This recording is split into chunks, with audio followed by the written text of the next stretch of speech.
Tu hésites encore à partir en alternance? Tu entends de tout sur le sujet, certains te disent que c'est génial, d'autres que c'est la galère.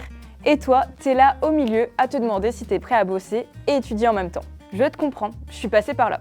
J'ai fait mes études en alternance et je vais te dire franchement ce que ça change dans ta vie. Je vais te dire les avantages et les inconvénients.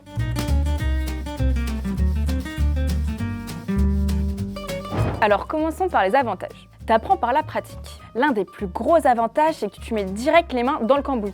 T'es pas juste assis à écouter un prof pendant des heures. Tu bosses sur des vrais projets, avec des vrais clients ou des collègues. T'apprends des trucs que tu ne vois pas en cours. Comment gérer un conflit, organiser ton temps, t'adapter aux imprévus. Et ça, il n'y a que le terrain qui peut te l'apprendre. Tu gagnes en confiance. Quand tu vois que tu peux gérer des missions seul, qu'on te fait confiance, tu prends conscience de ce que tu es capable de faire. Tu te dis Ok, je suis peut-être jeune, mais je suis utile. et ça te donne une vraie posture pro, même en dehors du boulot. Tu crées ton réseau. L'alternance, c'est pas juste un job temporaire. Tu croises des gens qui peuvent te recommander, te faire bosser plus tard, ou même t'embaucher. Donc tu bosses et tu prépares ton avenir en même temps.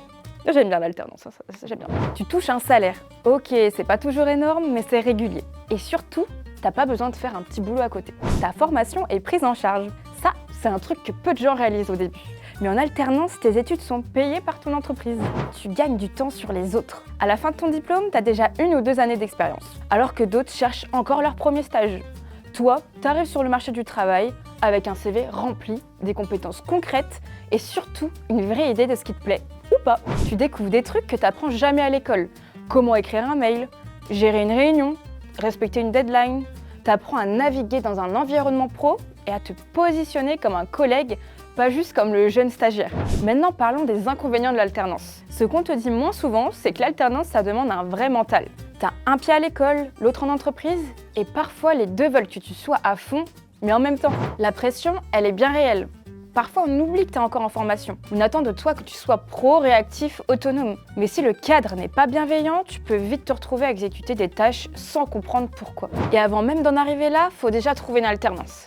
C'est pas toujours simple, surtout dans certains secteurs. Tu peux galérer des semaines, parfois des mois, à envoyer des candidatures dans le vide. Et si t'es pas ultra autonome ou si t'as besoin d'un rythme plus scolaire, tu peux te sentir dépassé. Bref, si t'aimes apprendre en faisant, que t'as envie de gagner en autonomie et en expérience, l'alternance peut vraiment te faire grandir. Mais faut être prêt à charbonner. Si t'as des questions ou que tu veux qu'on en parle, mets un commentaire, je suis là pour te répondre. Et d'ailleurs, si tu cherches une alternance, n'hésite pas à aller sur notre site Hello Work, tu trouveras tout ce qu'il te faut. Abonne-toi si tu veux d'autres vidéos comme celle-ci.